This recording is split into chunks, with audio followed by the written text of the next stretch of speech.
Well, it might be scary cold out here, but it's also scary trashy.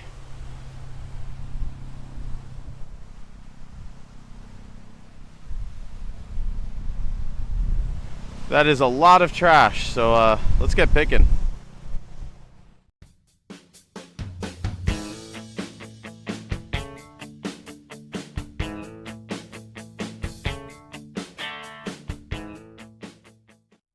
Hey, good morning, everybody. So today it is a little windy or pretty windy, I guess, and scary cold out. So I'm just starting this week's beach clean video by recording in the comfort of my car. Sorry, my brain is slow, as you can see by my dashboard thermometer here. It's quite cold today. So we're gonna see how long we can make it on a beach clean because this is getting into colder temperatures where it can get a little dangerous. Obviously, if you bundle up enough, it should be fine. And if you don't stray too far from your car, you can always turn back.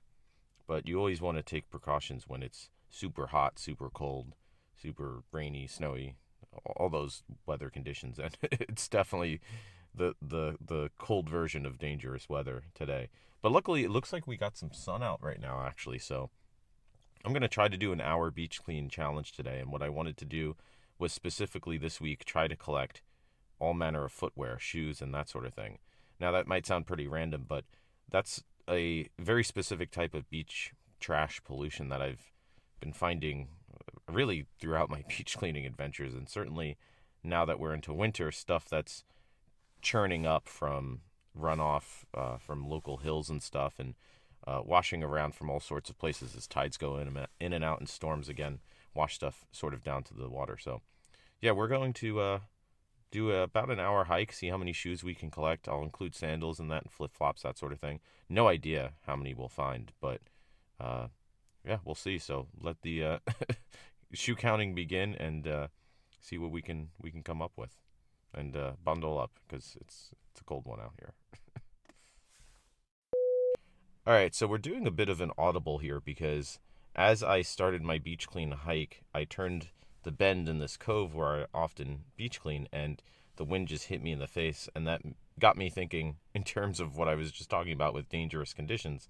Wait a minute, what are the tides going to be like too? So I quick checked the tides online, which you can do pretty easily these days, and it turned out that the tide was coming in, and it was going to be a particularly high tide in about an hour and a half, 2 hours from now, which is usually by the time I start, do my hour beach clean, if I'm doing an hour beach clean challenge like I'm planning today, and film my results right when I would be finishing. And this is actually something worth mentioning because it's kind of important, and I kind of tend to overlook it, that areas like that cove where I've beach cleaned in prior videos, the water at high tide, if it's a high enough tide, will come up right along the cliff side because it's kind of a cliff lined cove. And when that happens, there's really no way to get back other than to kind of, I don't know, Spider-Man your way along the cliffs, and that risks you slipping, that risks you hurting yourself, that risks you slipping into the water, which I've done before, but on much sunnier, warmer days. So I thought better of that because, again, it's really can be dangerous if I were to fall in the water and even be just a mile from my car. That could be pretty problematic in temperatures this low. So I'm erring on the side of caution.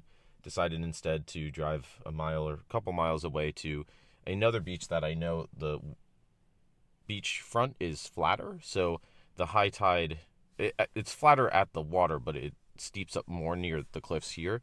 Basically, I know that the water isn't going to trap me here at this beach. This water will come up to the cliffs themselves, but only if there's like a storm brewing, which there actually is. But I don't think it will quite be here for a little bit longer, so we should be fine. But there's plenty of space. I think it will be okay. So we're going to continue our beach clean challenge here, and it might be a little windier, but I'll take that over getting trapped by tides any day. As much as you know, if you've seen my previous videos, that I hate the wind. So, anyways, yeah, I'm gonna try to get back out there, clean for an hour, see how many shoes I can get. If I don't find any shoes, I might again audible switch again to some other challenge. But um, I've found a lot so far this winter at various beach spots, so I imagine there might be a couple pairs out there for us today, but you never know. That's kind of the part of the fun of it. There's always new treasures out here, and you're always kind of surprised. There's plenty of beach clean adventures where I start out thinking I'm going to find one thing and find something totally different. So, yeah, let's give this a go and see what we can find.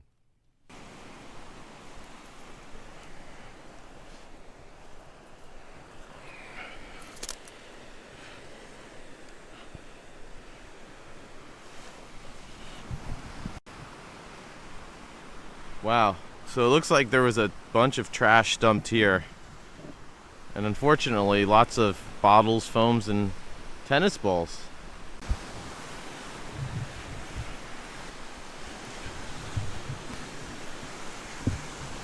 Yeah, so I've been beach cleaning for years now. And just to show you how little I know, as I said just moments ago, I think I would be fine at this beach just going down and cleaning because the high tide probably won't come in this far. And as you can see, the tide, which is not even close to reaching its peak, has already cut off that route. I could conceivably scale this wall, but that's, again, in the summer, maybe warmer temperatures, but you really got to be careful this time of year. So I'm going to head back the other way because luckily I didn't try to go down that way yet and see what we can find along that stretch. But the seawall seemed to be closing in on us, so we might just have to pick up whatever we come across today. So let's head back and see what we can find.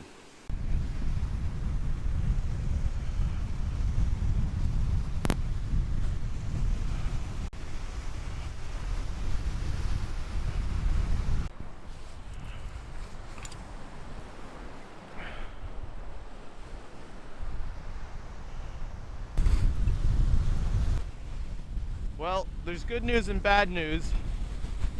The good news, well, let's start with the bad news. The bad news is that this way is also cut off.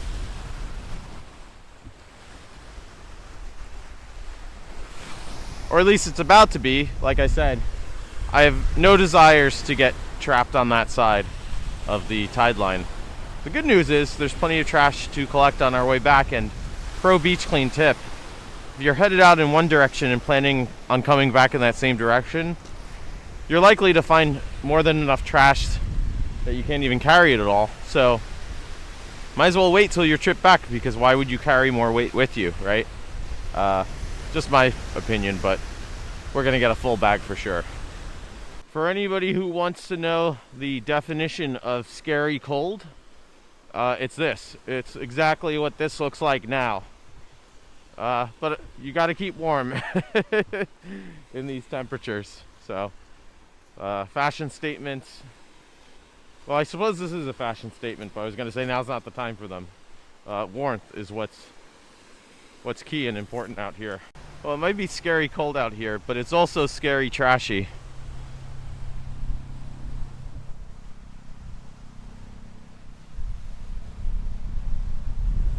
That is a lot of trash, so let's get picking.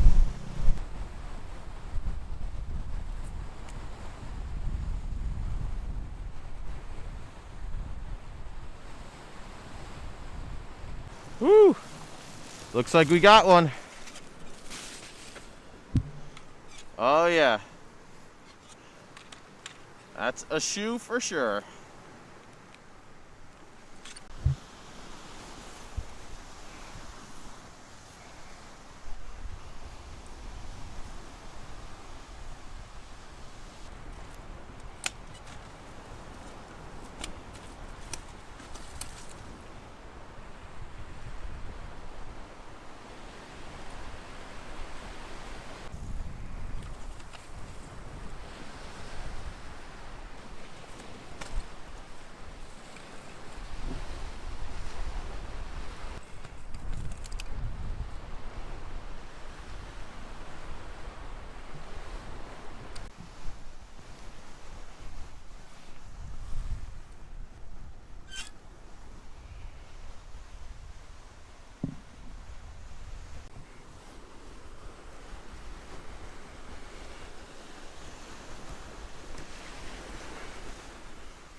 Holy bejesus.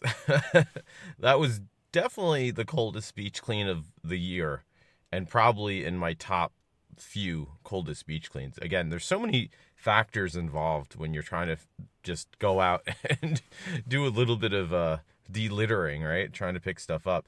And it's harder in the winter sometimes. I always say wind is the biggest factor, and it actually wasn't too bad today. I mean, I'm sure you could hear it in the mic, but I think it was only like 8, 9, 10 mile per hour winds, which really aren't that bad. It's been crazy windy this winter, actually, at least around these parts. And I mean, we've had days recently where it's just been 25, 30 mile per hour winds, and then gusts maybe even higher. That, if it were that windy today, I would not have been out there at all.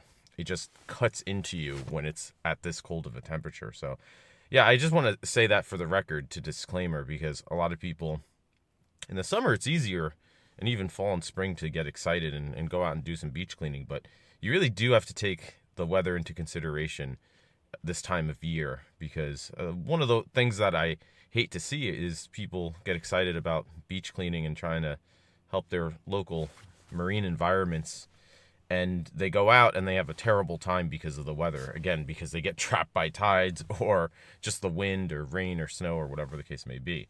Of course, there's ways around all of that. If it's even snowing like just lightly, it's sometimes not that bad. But again, that sort of depends on these other factors, right? These other conditions like the wind and that sort of thing. But yeah, it was scary cold out there. I mean, I'm still warming up my hands. I had to stop filming because my hands, I had only my first layer of glove on so I could work my camera, and my hands were just getting so stiff that I couldn't work the camera regardless. So I called it a little short. I think I made it maybe 45 minutes today. And again, some people who might be watching this I have friends and viewers in Florida who might be saying, wow, that looks really cold. But I also have friends and viewers in Canada and other cold climates. And they might be saying, well, 20 degrees, it's 20 degrees Fahrenheit today, which in Celsius is probably, I don't know, I'm going to get this wrong probably, but probably -5 Celsius or something like that. Really cold regardless, but something about where I live on the East Coast in the US, with the humidity, I guess, being close to the water, it makes the cold feel so much more biting. And actually, I was talking to a Instagram blogger, great blogger, Ashley Gutermuth. She's a comedian blogger, really fascinating content. Love her stuff. And I was chatting with her about how, because she's been posting videos of her out and about doing her plog runs in this weather, and she runs 4 or 5 miles. That's hard. That would be hard enough for me on a good weather day, which is why I do beach cleans rather than plogging. For those of you who don't know, plogging is just jogging and picking up trash, basically, right. But anyways, I saw one of her posts and I said, is it just me, or does East Coast cold feel a lot colder than West Coast cold? Because she's from, I think, out west. And she said, yep, this is ridiculous pretty much. So yeah, I think it's something to do with the humidity. But anyways, so I was able to get a ton of stuff, though. I mean, sadly, this beach is totally trashed, and more so along the cliffs here. That's one of the more interesting things about beach cleaning. You see, when I talk to people around the country and around the world now, even, there's so many different environments where different types of trash and plastic pollution in particular kind of gravitates towards. I think based on the density of the plastic, the size, it will float higher or lower, right? The weight, depending upon like how high the tides go and that sort of stuff. So it's really interesting to kind of see those trends. And here, for example, the beach itself looks pretty clean. If you didn't face the dunes like you saw in some of these clips, you would think that this beach looks spectacular. It looks very clean. But it doesn't mean that there isn't trash out there that's washing in when the tide comes up really high, like it's started to and it's going to continue to. And as such, I was able to find a whole bag of trash. I mean, this is probably at least 5-6 pounds of trash. And all sorts of things. I mean, stuff that was left over from the summer, but also stuff that's washing down from storm drains, sewer grates, that sort of stuff year round. Some of the stuff, though, I think is ocean-based, so this kind of looks almost like a rock, right? But this is some sort of foam. I think it might be from buoys or kind of floating platforms that they use. And this, of course, breaks off like anything that we make and just becomes beach trash. I actually don't know what type of plastic this is, but it's so light that it's definitely a type of plastic. And it just, of course, degrades. It's clearly dyed. It's clearly not good. If anybody watching knows what exactly this is, I would love to hear in the comments. That's been actually really awesome the last few videos. I've had a lot of people comment who maybe have seen similar objects and know more about them. Or again, like I said, just people all over the place who... I had somebody last video in Michigan said she was going to start cleaning Lake Michigan. Somebody else, I forget where, but really cool to see like people getting involved, like I said, worldwide. Here's another piece of foam, but I think this is interesting to point out because my sense is that this is from a cooler or it's from a piece of packaging. Now, if it's from a cooler, it might have been left here over the summer, but if it's from a piece of packaging, then that's runoff that has come from street level. So a lot of times when garbage cans get tipped over in the wind, when raccoons, we have a lot of raccoons around here, sometimes they get into trash, they tear it up. Well, if that gets picked up, great, but if any amount of it, again, washes down the street, washes into the storm drains, washes down into the ocean, that's how a lot of this weird stuff that you wouldn't normally associate with the beach gets here. And to my point, if you're not convinced that that's packaging, literally still inflated packaging piece, right? I mean, I'm sure many of us recognize this if you've ever gotten an Amazon package, right? But this is clearly not somebody opening their Amazon Christmas gifts at the beach, right? It's floating down from other places. So, yeah, a lot of that stuff, unfortunately, and I think people don't expect to find it, so sometimes it gets just kind of left there. I mean, a lot of people who watch these videos who just start cleaning themselves, they sort of say, yeah, I never really noticed this stuff till I saw you point it out, and then you kind of notice it. And that's exactly what happened to me when I first started cleaning. I was always collecting beach glass, and then eventually I started finding trash, and it was like, just like beach glass, once you find one piece, you start noticing them. Same thing with trash. Once you find one piece of trash, you notice a lot of others. So yeah, this looks like summery stuff, soda bottles maybe.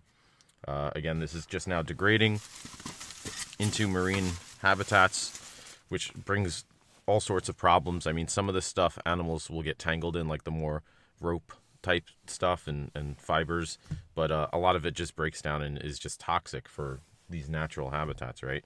And it's a lot of little things like these little plastic Skittle packs, which one might not seem like a lot, but obviously this adds up, right, over the course of days, weeks, months, years, right?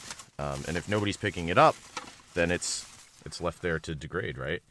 Similarly, a lot of metal cans, which obviously are treated and made with dyes and that sort of thing. So, yeah, I mean, we need to talk a lot more about reducing waste, I think.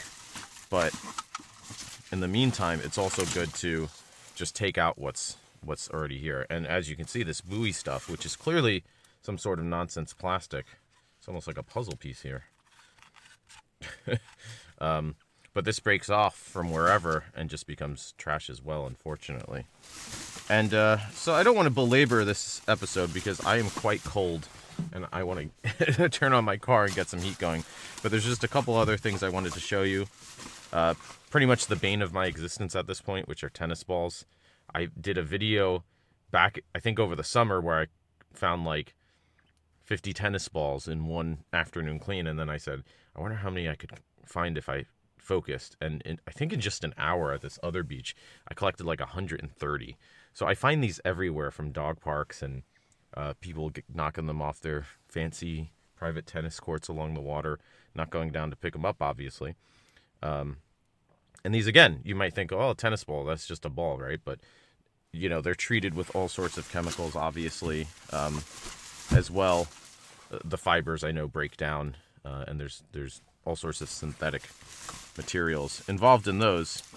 And just a couple other things. I did start this episode saying I wanted to find shoes. You never know what the beach clean brings you. So I'm going to try to do a shoe-focused beach clean maybe next week. I don't know. We have a big storm coming, actually, tonight and tomorrow. We're supposed to get like 15 inches of snow maybe, which for us is a lot. So it might be difficult to get out to do some beach cleaning the next week or so, but uh, I'll I'll be back next week. Most of it will wash away by then, I'm sure. But I was able to find one shoe, and as I've been saying, this is clearly not a summer sandal, right? This is like a, well, maybe it is. I don't know, but it's like a fancy shoe, right? So this might have come from runoff from the street or something like that, as opposed to just somebody leaving their fancy shoes at the beach, right? So all sorts of stuff like that. And then lastly, I promise this is the last one. This is a unique one. Fire extinguisher, which I have never found. I've been beach cleaning, again, like I said, for quite some time now. I think probably 4 or 5 years now, and I have never found a fire extinguisher. How this got here, who knows? I suspect it's possible that people who come to the beach and have fire pits or barbecues left it behind. There's so many different sources where this trash can come from. So it's almost hard to pinpoint like what's the solution, but I think just exposing it and finding it and talking about it, the more I meet people on these or through these videos and talk to them, just getting involved and doing what you can yourself and just talking to others and see what they're doing. It does create small shifts that I think add up over time. So I thought this was a funny one, a sort of seaweedy fire extinguisher. So definitely great to take off the beach, because there's probably still a lot of none too fun chemicals in here. And yeah, there's words on here that I can't even pronounce. So yeah, we're going to say that this is a good beach clean haul. And yeah, that's kind of why I am excited about this stuff too, because more and more people are noticing this stuff and telling me as much. So yeah, that's going to be everything for this week. Again, we'll be back next week. I'm sure the snow won't stop me. It hasn't before. Even this cold couldn't quite stop me. Deterred, but not entirely destroyed by this weather, thankfully. So yeah, thanks so much for watching. This has been some really cool winter beach cleans so far. I have some other really fun ideas coming up, but they're all sort of weather dependent. So if you like this sort of stuff, please subscribe. There's a button down here somewhere. It's floating. But yeah, you'll get updates when these videos post. I think if you hit the bell too below the video. But anyways, yeah, I just appreciate you guys watching. Again, it's so cool to see more and more people just saying, hey, this is interesting. I want to see what I can do myself. And that's what it's really all about. I'm just one guy with my phone camera here recording what I was doing anyways for years now. So it's been really really awesome to bring these adventures to everybody else. So yeah, thanks so much for braving the cold with me, and hopefully it will be a little warmer for next week's beach clean adventure. So until then, thanks as always for stopping by, for watching, for doing some cleaning with me. And until next time, stay safe, stay warm out there, and hope to see you on the beach soon.